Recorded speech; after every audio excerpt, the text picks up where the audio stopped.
Hora de entrevista aqui nessa edição especial da CNN sobre a cobertura na Ucrânia nesse domingo. A gente conversa agora com a professora de Relações Internacionais da Universidade Federal de Sergipe, Bárbara Mota. Boa tarde, professora. Muito obrigada por ter aceitado o nosso convite. Boa tarde, Isabela. Boa tarde a todos que nos assistem. Eu que agradeço pelo convite. Professora, eu começo te perguntando, inclusive sobre a Rússia. A gente vem acompanhando que pedidos ao Tribunal Penal Internacional para processar Vladimir Putin por crimes de guerra estão aumentando bastante. Inclusive, a Embaixada dos Estados Unidos em Kiev disse na sexta-feira que a Rússia cometeu um crime de guerra bem específico ao atacar uma usina nuclear na Ucrânia, por exemplo. Professora, eu te pergunto, como é que esse processo pode se dar em relação a Putin? Quais vão ser as consequências disso? Isabela, essa é uma pergunta bastante interessante, inclusive para a gente considerar os próximos passos da negociação. Imagino que o presidente Putin não deva ver esse possível acionamento do Tribunal Penal Internacional com bons olhos. Mas quando a gente fala do Tribunal Penal Internacional, algumas questões são importantes da gente esclarecer para quem nos assiste. A primeira questão é que quem pode provocar o procurador do Tribunal Penal Internacional ou são os países signatários ou são os países membros do Conselho de Segurança da ONU. Uma outra questão é que o Tribunal Penal Internacional, ele julga indivíduos e não necessariamente países. Então, a gente estaria se deparando com uma possível condenação ou um possível julgamento, melhor dizendo, do presidente Putin em específico. Quando a gente fala dos tipos de crimes que são tipificados no Tribunal Penal Internacional, a gente pode trazer alguns exemplos. Esse que você falou é um exemplo possível. Outros crimes que podem ser julgados pelo Tribunal Penal Internacional são crimes contra a humanidade, como, por exemplo, práticas que causem grande sofrimento ou atentem contra a integridade física ou saúde mental das pessoas. Crimes de guerra, como, por exemplo, ataques a civis, destruição justificada de bens desses civis. Inclusive, esse ponto nos remete a uma fala recente da Organização Mundial da Saúde, em que a Organização Mundial da Saúde aponta que instalações médicas foram atacadas pela Rússia. Outro ponto também que pode ser classificado como um crime de guerra é, por exemplo, o uso de armas, projéteis, materiais ou qualquer tipo de método que possa causar dano supérfluo ou um sofrimento desnecessário aos civis. Por que eu estou me referindo a esses pontos? Porque esses pontos, apesar de serem importantes, eles são pontos razoavelmente genéricos. Então, a decisão de acionar o Tribunal Penal Internacional é uma decisão jurídica, mas também é uma decisão política. É uma decisão política porque envolve a concertação de países, porque envolve o julgamento de um indivíduo específico, nesse caso do presidente Putin. E também é uma decisão política porque é necessário pensar o que a comunidade internacional deseja com esse processo, para além de uma punição, para além de uma manifestação mais clara de repúdio ao presidente Putin. Porque se o presidente Putin é julgado e condenado, como é que a gente avalia a correlação de forças políticas dentro da Rússia? Existe uma outra liderança possível para suceder o presidente Putin? Como é que será essa outra liderança? Será uma outra liderança mais palatável para o Ocidente ou uma liderança um pouco mais avessa, um pouco mais condenatória em relação a práticas que já são vistas por certos grupos na Rússia como práticas inaceitáveis do Ocidente, sobretudo de expansão da OTAN? E, além disso, o processo de acionar o TPI é um processo muito custoso. Não só político, como eu acabei de falar, mas um processo custoso também do ponto de vista financeiro. Os tribunais penais que a gente viu em outras circunstâncias, como Ruanda, por exemplo, foram tribunais que demoraram anos para conseguir chegar a algum tipo de conclusão, algum tipo de condenação em relação a esses indivíduos que estiveram envolvidos no conflito. Então, Para resumir, é uma movimentação importante, é uma movimentação que demonstra uma concertação da comunidade internacional em relação a uma condenação clara e explícita das ações da Rússia na Ucrânia, mas ainda assim é uma ação que envolve uma série de outros fatores, uma série de outras nuances que precisam ser consideradas para que a comunidade internacional entenda qual é o objetivo claro e explícito com essa mobilização do TPI para além dessa condenação primeira.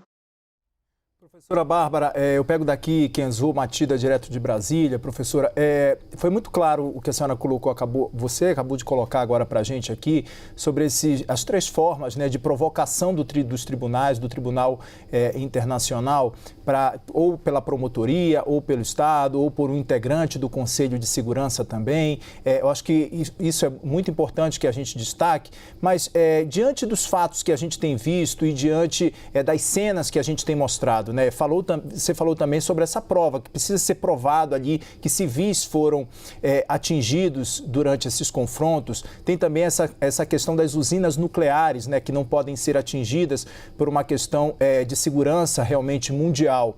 Diante do que a gente tem visto, diante do exposto, diante dos ataques que têm sido feitos e diante do avanço das tropas da Rússia, a gente lembra sempre que a Rússia se coloca e não caracteriza isso como uma guerra, e sim como um avanço de tropas militares, e a Ucrânia coloca isso como uma guerra, sim, porque muitas pessoas já foram vítimas. Inclusive, a ONU traz um levantamento dos civis que já foram atingidos por essa guerra.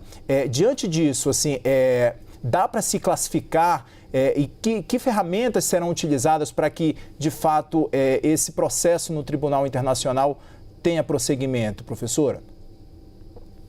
Essa é uma pergunta interessantíssima, Kenzo. Os métodos que a gente pode destacar para acionar o Tribunal Penal Internacional, primeiro são essas questões que eu coloquei na minha fala anterior. Quem é que pode provocar essa expressão jurídica que normalmente a gente usa? Quem pode provocar o procurador do Tribunal Penal Internacional?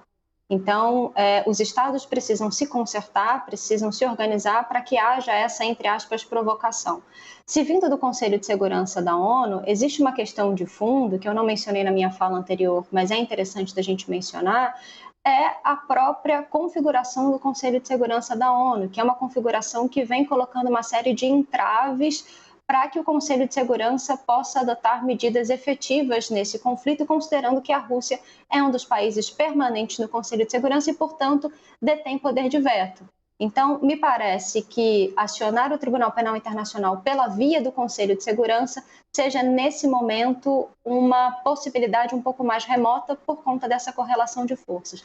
Agora, respondendo a sua pergunta de forma mais direta, eu acho que essa mobilização dos Estados Unidos de documentarem as práticas que vêm sendo adotadas pela Rússia é uma prática fundamental para consubstanciar um possível processo no Tribunal Penal Internacional. Então, é necessário que haja provas cabais ou provas razoavelmente explícitas para que esse processo possa ocorrer de uma forma efetiva, para que o Tribunal Penal Internacional, não seja mobilizado, digamos assim, em vão, né, sem nenhuma possibilidade de que haja uma conclusão desse processo. Então, acho que essa mobilização da política externa norte-americana, de documentar, de guardar as informações, de criar uma espécie de dossiê, seria, se não um passo para acionar o Tribunal Penal Internacional, mas me parece que é uma medida de salvaguarda para ter material suficiente caso a comunidade internacional decida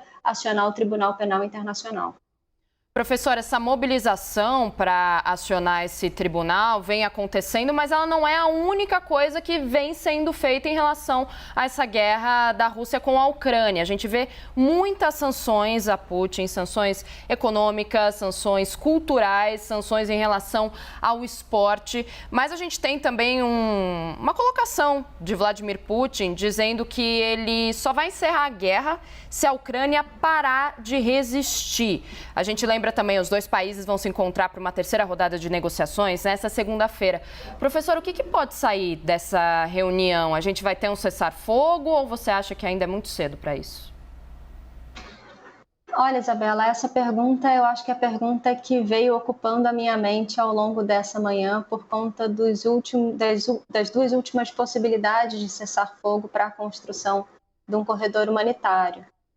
Então, as notícias que a gente veio recebendo foi dessas tentativas de implantação de um cessar-fogo e da não possibilidade, da não conclusão efetiva desse cessar-fogo. E isso me leva a uma reflexão mais de fundo, que é a reflexão sobre como acordos internacionais, sobre como negociações internacionais são feitas. Porque, normalmente, negociações internacionais, elas se dão numa dinâmica de passo a passo, de negociações parciais, de pequenos pedaços, de pequenos blocos, digamos assim, para que se possa chegar numa conclusão final. E por que eu estou falando isso? Porque essa negociação passo a passo, essa negociação em pedaços, ela é fundamental para construir uma dinâmica de confiabilidade entre as partes. E isso, numa situação de guerra, é ainda mais importante, porque sempre fica o questionamento, que é o questionamento, afinal de contas, como estabelecer essa confiança, ou como ter certeza de que cada uma das partes vai cumprir com aquilo que combinou.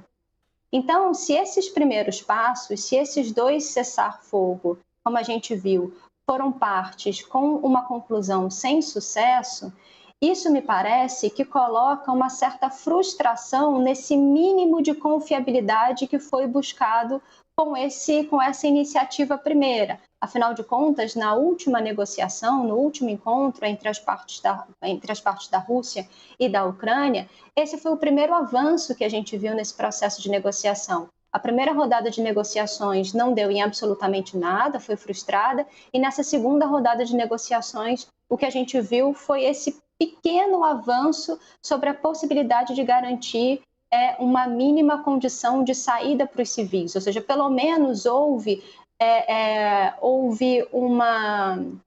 uma conversa, houve um acordo, melhor dizendo, de que a questão humanitária era importante de ser endereçada. E se as partes não conseguiram cumprir com esse mínimo, que é olhar para a população civil, que é olhar para a questão humanitária, como é que a gente pode pensar nos próximos passos desse acordo? Então, pode ser que eu esteja enganada, e eu espero muitíssimo que eu esteja enganada, e que a próxima rodada de negociações possa ter êxito, ou pelo menos que a gente possa ver algum tipo de avanço nessa terceira rodada, mas me parece que essa tentativa de cessar fogo, em sendo frustrada, isso faz com que a próxima rodada de negociações já se inicie em uma base maior de desconfiança.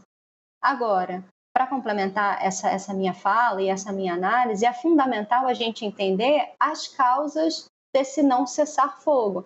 Foi uma decisão de cima, ou seja, foi uma decisão do próprio presidente Putin, ou foi um problema de comunicação ou um problema de obediência das tropas em solo? Muitas das vezes o que a gente vê na guerra é que a guerra ela toma uma proporção e ela toma uma dinâmica própria que escapa a essas negociações, a essas falas de cúpula. Se a gente estiver lidando com essa segunda opção, ou seja, um problema de comunicação ou um problema de obediência das tropas, por mais que essa seja uma desculpa que ajude a parte russa numa próxima rodada de negociações a restabelecer um pouco dessa confiabilidade, no sentido de dizer, olha, não foi um comando meu, não foi um comando do presidente Putin, mas houve ali um problema de comunicação, houve um problema em solo que não permitiu a conclusão desse cessar-fogo.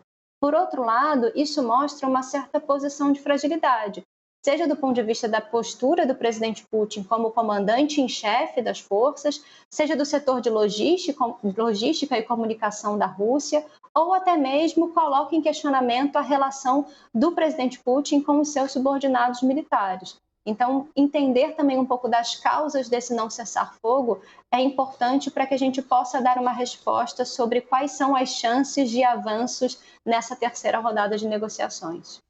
É tudo extremamente nebuloso, né, professora? Só resta a gente analisar e, como eu conversei com você na semana passada, é tudo muito no campo das ideias, mas a gente segue acompanhando e segue analisando. Fim da nossa primeira parte do nosso papo, professora. Muito obrigada, Bárbara Mota. A gente continua junto nessa entrevista, nessa cobertura especial da CNN Brasil da guerra da Ucrânia.